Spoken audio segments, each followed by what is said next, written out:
This is a valid date in European date notation. This is also a valid date. This, however, is not a valid date. We can use the English language to describe this date notation. We can first make up rules for the format itself, so 2 digits, a dot, 2 digits, a dot, and then 4 digits. And then we can write the rules for which combinations of numbers are valid and which aren't. There is, however, the problem that English has many words, and we could theoretically also write a totally different description describing the same date format. The word leap year, for example, already contains the definition for what a leap year is, but we could also expand on this term and precisely define what the rules for a leap year are. And for this definition, we then have to use words like divisible or unless. So a non-English speaking person would have to learn a lot of words to understand all possible descriptions. Now, the challenge for this video is to find a definition system for things like date notations that uses fewer building blocks than a million words. So the system should be relatively easy to learn for everyone, and that's the main focus for this video, it is also understandable for computers. And yes, I know, in the age of neural networks and AI, a computer could also understand an English description of a notation, but we want something that also works without a 720 GB model. Now, before I give you the solution, let me first introduce you to some technical terms from theoretical computer science. All of our dates contain the symbols from 0 to 9 and the dot. The symbols form a so-called set. A set is basically just a collection of something. You may know the natural numbers as an example for a set with infinitely many elements. Our set, however, only contains a finite number of elements. To a number, you can apply an operation like squaring it. This operation creates a new number for every number that exists.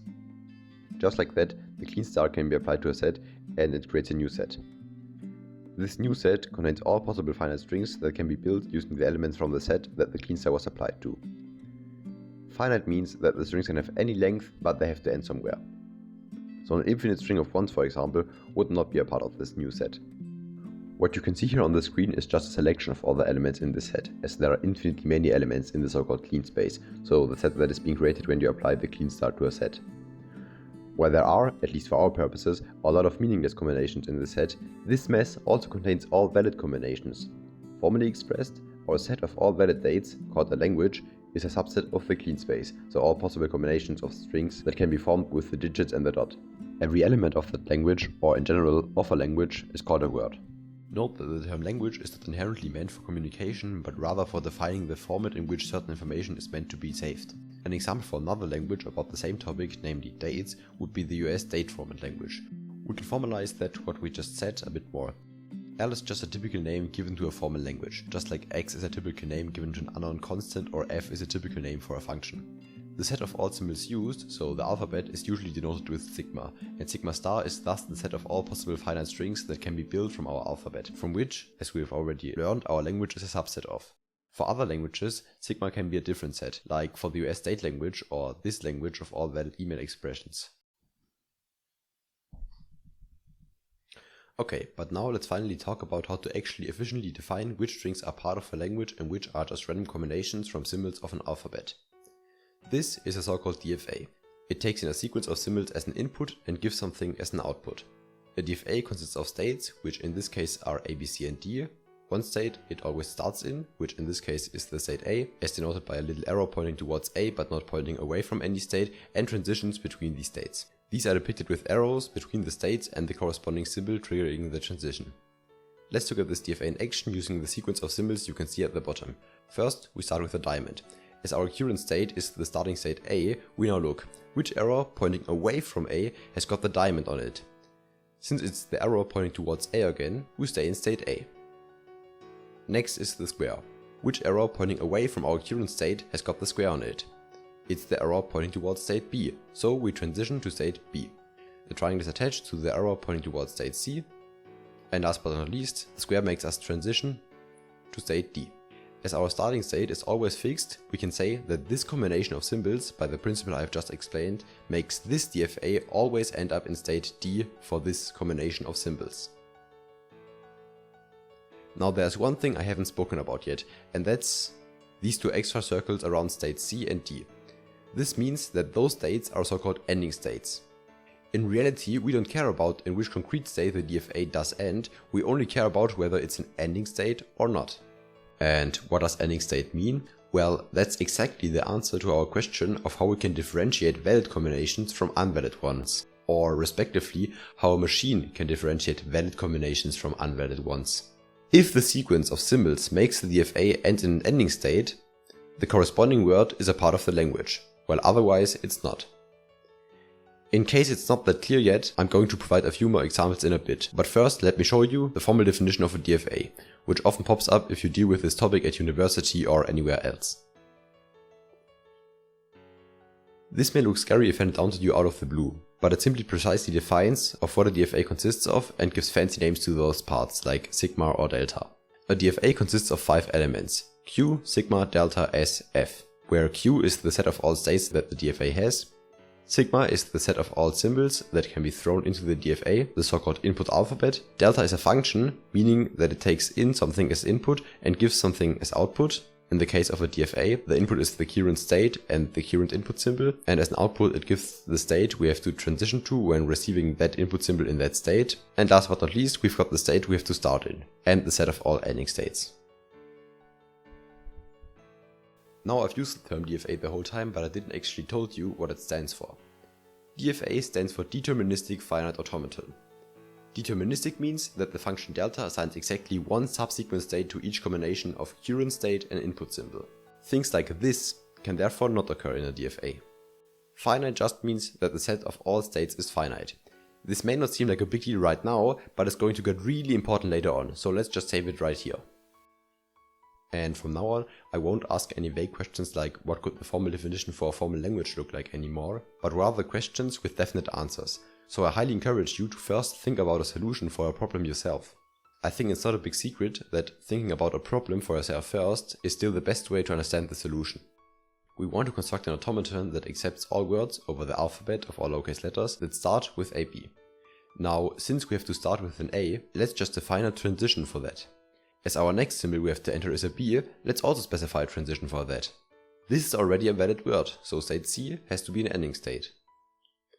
No matter what you enter in this state, as you have already started with AB, it remains a word that has started with AB, and thus the word remains in the language, no matter what's being entered afterwards. We implement this behavior by creating a transition pointing towards C itself for all possible words, so all symbols contained in the alphabet. The problem now is that this isn't a deterministic finite automaton. It's not specified what happens if you are in state A and enter any symbol but A, or if you are in state B and enter any symbol but B. Now, let's think about it. If you start your word with anything but A, the word is not a part of the language, and thus cannot be accepted. We implement this with a so-called dead state. A word that did not start with A also did not start with AB. This means that this is not a part of the language that we have specified, down there, no matter what's being entered afterwards. This is being implemented by a self loop in the dead state. If you have entered an A, but then something that's not a B, you did not start with AB, but A and another letter instead. So this also won't be a part of the language, and thus also a dead set has to be entered here. This was a theoretical example, but let's now take a look at a practical example, and that's the one I have started the video with, the language of all valid dates in European date notation. I'm going to simplify here a bit. Every month will just have 31 days. As soon as you have understood the principle for constructing more complex DFAs like this one, you can create the DFA that's taking all the rules for a valid date into account yourself. We've got a starting state as always, and now think about it. Which symbols from our alphabet are now allowed to be entered? Since we start with the leading digits from the day of the month, and a day of the month can have a maximum of 31 days, the first digit can be a digit from 0 to 3. Now be careful here, we cannot just say that they lead to a transition because we have to meet a distinction here. If we enter a 3, the only digits we can enter afterwards are 0 and 1. If we enter 1 or 2, we can afterwards enter any digit from 0 to 9, as anything from 10 to 29 is a valid day. And what digits can be entered if we have entered a 0 first? Every digit except for 0, 0, because 0, 0 is not a valid day. Oh, and by the way, any transition that is not specified here will automatically lead into a dead state. For the sake of clarity, I'm not going to draw every single dead state separately. No matter which combination of digits you have entered, you now have to enter a dot. There are no 3 digits or more numbers. Next we have got the months. If we have entered a 1, we can only enter a digit from 0 to 2, otherwise we can enter any digit from 1 to 9. I think the rest of the DFA is self-explanatory. Before we move on, let me show you a useful tool for describing certain formal languages, and that is regular expressions. Just like finite automata, they also describe formal languages, but using a different principle. The regular expression itself is just a string in which we can use some basic tools to describe certain principles. First, we have got the clean star. It means that every word where the symbol before the clean star is repeated any number of times, including 0 times, is part of the language that this regular expression creates. We can further expand the regular expression by putting symbols before and after the B star. If we write down a symbol without extra symbols, this simply means that this symbol has to occur exactly one time at its specified location in order to be part of the language. So in case a word is part of the language, it starts with exactly one A and then continues with any number of Bs, including 0 Bs. By the way, these brackets here, they are just there to clarify that the clean star only applies to the B. If I wanted to literally use a bracket for my formal language, I'd have to indicate that with a backslash. These backslashes can be used for all symbols that have a special meaning in a regular expression, so also for the clean star, but that's not important for this video. Apart from the clean star, we've also got the clean plus. It just means that the previous symbol is allowed to be repeated any number of times except 0 times, so it has to occur at least once in order for the word to be a part of the language that this regular expression creates. The last tool is the or slash. It means that for a word to be a part of the language, it can either choose the left side or the right side, but not both. If you apply the clean star outside of the brackets, it means that the decision for A or B can be made for each word again, in contrast to the previous expression where the word either has got A and then a string of only A's or A and then a string of only B's. There are also more tools, but they can all be broken down into these 3 building blocks. Together with this or slash, you can describe every formal language that you can also build with a DFA. But for some languages, this can be really tedious, like for the date language for example.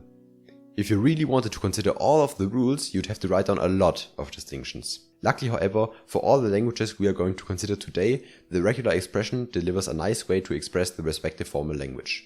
Let's construct some example DFAs for languages that are being described with a regular expression. This regular expression right here means at least one A. This means that if we enter nothing, the word is not a part of the language, but as soon as we enter at least one A, the word is a part of the language. However, as soon as we enter anything except for an A, this is not a valid word anymore, and to achieve this, we have to make our DFA transition into a dead state. Next up is this expression. Try to convert it into a DFA for yourself first. A little hint, this regular expression means 0 or more occurrences of B and then 0 or more occurrences of A. Or you could also express it like this, or this, or this, but that's what we've got regular expressions for. To express formal languages with a few simple building blocks, or in case you are a computer, your programmer only has to code one symbol for the meaning can be repeated any number of times and not 100 words. So what does the DFA look like? Well, since nothing itself is already a part of the language, the starting state itself is also an ending state. Now we can enter B's any number of times. You can also enter an A after that, and then enter A afterwards as many times as you want. However, if we enter a B, or any letter that isn't A, after you have entered an A, you get into a dead state. And same holds true for any letter that is not A or B, if the DFA is currently in its starting state A. Take a look at this DFA. This DFA accepts every expression which has one A or more, so A star. But maybe you have realized that this DFA also accepts A star, and it gets rid of one whole state. This means that sometimes a DFA can be minimized, meaning that there's a DFA that has fewer states but actually accepts the same language. And remember, that's all we care about. It doesn't matter through which states the DFA travels while accepting a word, we only care about if the DFA lands in an ending state or not. And if there's a DFA where for each element of the clean space of the alphabet, this accepting behavior is the same, meaning if both DFAs accept and reject the same words, those DFAs are considered equivalent. Let's take a look at this example to see how something like this can occur. If we enter an A, we land in state C, whilst if we enter a B, we land in state B. But what happens if we are in state B or C? Well, in both cases, if you enter an A, you get into state C, and if you enter a B, you get into state E. Now, why on earth should we keep track of whether we have first entered an A or a B? It doesn't matter, because in both cases we have to enter an A to make the word a part of the language, and in both cases a B as a second character will make the word not a part of the language. This means we can fuse those states. The accepting behavior of the DFA will remain the same, and the language this DFA defines remains unaltered. And by this principle, every DFA can be brought to its minimal form. Or can it? Let's just look at some more examples. First, try for yourself to find states that are equivalent. You probably have already seen that Q2, Q3 and Q4 are equivalent, as for an A, they all land in state Q5, and for a B, they all land in state Q4. I have forgotten one very important condition to fuse two states, and that is that they are either all ending states or non-ending states. Because if you end up in one of these states, it definitely does matter whether you are in the one or the other. But since Q2, Q3 and Q4 are all ending states, and if you enter something, they all behave the same, we can safely fuse those states without changing the language that this DFA defines. Now we can notice something else. Q2 and Q0 now also have become equivalent, when it's also maybe not that obvious at first glance. For a B, they both transition to the ending state, but for an A, they transition to different states.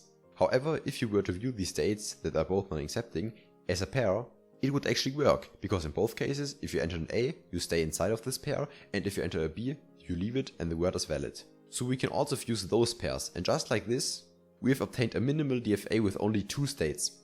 Okay, so this is the perfect way to bring every DFA that exists to its minimal form. Did I thought, until I had to minimize this DFA. And I realized that my theory did not quite work out. First, take a look at this DFA yourself. Are there any two states that are equivalent for both A and B and are both non-ending states? Exactly, no. So this DFA can't be minimized. Did I thought until I looked into the solutions and saw this. That can't be, that must be a mistake. Let's test it with just say this word. For B, we stay in state Q02, while in the other we move to Q2. Then we transition to state Q13 or respectively to state 3. And then the word gets accepted. In both cases. If I look at it again like this, those DFAs are actually equivalent. But how can that be? Well, I was a little too confident with my simple minimization procedure. The way it actually works is like this. First, we make a grid of all possible pairs, and then we will gradually find out which states we can fuse and which not. It's enough to consider pairs, because based on pairs, we can also merge triples and quadruples later on. I'm just going to take this DFA as an example. So first, we delete half of the table, including its diagonal, as for example Q1 Q2 is the same as Q2 Q1, and we cannot merge a state with itself. Next, we look at all the pairs we can definitely not merge, because one of them is an ending state and the other is not. I have underlined all ending states. If the word stops in Q1, it's not a part of the language, whilst if it stops in Q2, it is a part of the language, so it is important to keep these states apart. I've underlined every ending state in this grid here, so which pairs can we definitely not fuse? All of those. Now, this doesn't mean that we can fuse all of the other pairs. We now have to make a table whether there are pairs which itself are both accepting or non-accepting, but for a certain combination of inputs lead into a pair where that's not the case, because then it does make a difference whether you are in the one or the other state. Let's look at such a grid for all pairs that have survived until now. If you look through it, then you can actually see that all possible pairs in the second and third column are pairs we have not marked yet red, and thus we can actually fuse all of those pairs. The last step we have to do is to look whether we can even fuse 3 states or more, and yes, that's the case here. Since we can fuse Q0 and Q5 and Q1 and Q5, we can just fuse Q0, Q1 and Q5 all together. And from this, it automatically follows that we could fuse Q0 and Q1, but since we have already merged all 3 states together, this doesn't matter. By the same logic, the other big state that we can create is Q2, 3, 4. If we transfer all transitions into our new automaton, we obtain this minimized version here. Now this was not that difficult, because there was only one round of kicking out state pairs. So let's finally take a look at the DFA that showed me that my algorithm was wrong, or at least not optimal. This one also gives you a better feel for how the algorithm works. At first it's the same game as before, but now there's a difference. Let's take Q0, Q1 as an example. They are both non-ending states, so if the automaton stops in one of them, the word is being rejected in both cases. However, if we enter an A in state Q1, the word becomes valid. In state Q0, it stays unvalid. Thus, due to the transitions, it does make a difference whether you are in state Q0 or Q1. And same holds true for all of those states. If we mark all the lines of pairs we cannot merge, those 2 pairs are the only ones left. As we cannot merge Q4 with any state, we just make it stay the way it is. And like this, you obtain the solution that also my teacher gave me back then.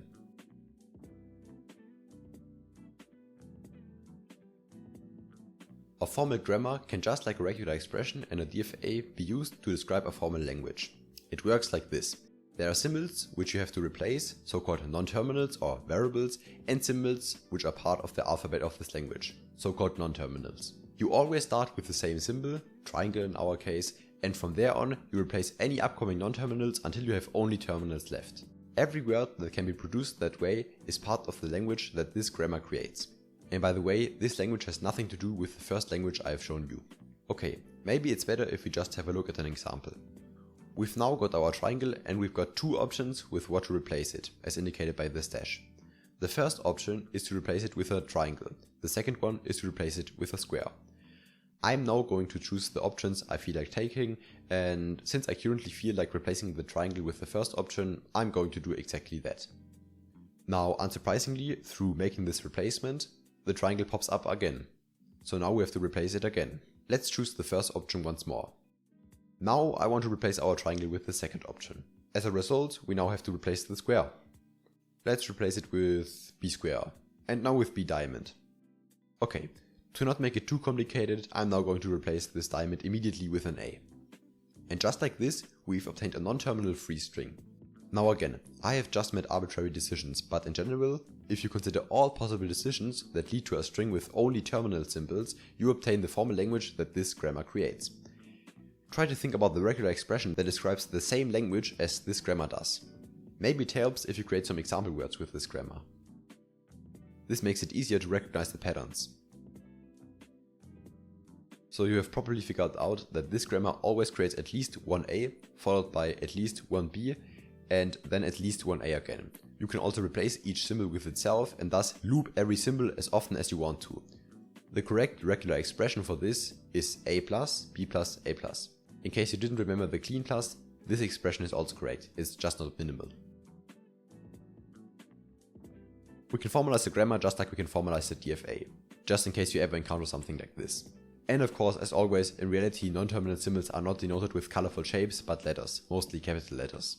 Our grammar consists of a set of non-terminals n, a set of terminal symbols t, a set of production rules p, and a starting symbol s, where n and t are disjoint. If n and t would share multiple or also just one symbol, this would mean that on the one hand we'd have to replace this symbol, on the other hand it can be a part of the final word, and that's obviously inconsistent. So, there must be no elements that are in n and in t, or the technical term for this is n and t must be disjoint, meaning they have no shared elements. Okay, why are we now considering formal grammars? Well, the way I have introduced formal grammars until now, they are actually more powerful than DFAs, meaning that all languages that can be described with a DFA can also be described with a formal grammar, but there are also languages that cannot be described with a finite automaton, but they can be described using a formal grammar. It consists of all well-formed parenthesis expressions, meaning that every open parenthesis must also be closed again, and a parenthesis cannot be closed before it was opened, so this is also not valid. Okay, since starting when we enter nothing, there is no open parenthesis that's not being closed, nothing is also valid, as also specified down there. When we open a parenthesis, we have to enter a closed parenthesis to make this expression valid again. When we, instead of closing a parenthesis, we open another, we now have to close two parentheses. Now, as this language can have theoretically any number of parentheses, we basically need infinitely many states, and that's where the finite comes into play. No DFA can have an infinite number of states. While for a given word, you can construct a DFA that accepts this word, for every DFA you construct, I can always give you a word where this DFA fails to recognize this word correctly because it does not have that many states. I can also give you a logical argument why no DFA can correctly recognize this language. Consider just those kinds of expressions where we have first got the opening parentheses and then the closing ones. When getting to the transition from opening to closing parentheses, the DFA exactly has to know how many parentheses came before the first closed parenthesis, because that's exactly the number of closing parentheses that must follow now. Since the DFA only has a finite number of states, while processing, it also can only count finitely many open brackets. Just imagine that every state symbolizes some amount of brackets. Thus, for every DFA, I can always construct a fitting parentheses word with this simple structure, so first all open and then all closed parentheses, for which the DFA cannot correctly count all open parentheses, because it does not have that many states, and thus also cannot correctly identify whether the word is a part of the well-formed parentheses language or not. With a grammar, however, you can easily create such a language, and this grammar even only has one production rule. It looks like this. In case you don't believe me, let me just demonstrate it to you, that this grammar produces all well-formed and also only well-formed parentheses expressions. Let's take this word for example. First, we're going to replace the triangle with, well, the first option, because otherwise we'd end up with nothing. We can separately replace the triangles. For the first triangle, we have to replace it with nothing, because our pair of parentheses has no other pairs inside of it. For the second, as we want a pair of parentheses to follow our first, we have to replace it with parentheses again. Now it's the other way around. We do want a pair of parentheses inside of our pair of parentheses, and thus we replace the first triangle with a pair of parentheses, and the second we replace with nothing, as we do not want anything after our second, or respectively our third pair of parentheses. Now we've only got one triangle left, and I think it's pretty obvious that we have to replace this triangle with nothing to achieve the word you can see on the top. I think by following this example, you've all realized how this grammar can create every possible expression of well-formed parenthesis expressions in contrast to a DFA. Because of this, grammars are given different restrictions in order to make them just as powerful, just as expressive as a DFA. The DFA and in general, the type of formal languages that we've confessed with in this video are so-called type 3 languages, also called regular languages. They are the smallest set in the so-called Chomsky hierarchy. You can compare it a bit to the natural numbers inside of the number hierarchy. Smallest in this case means that it has the lowest expressive power, so it can describe the least patterns.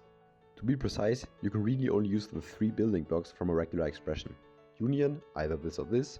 Concatenation, that's just putting together different building blocks to mean first this, and the clean star.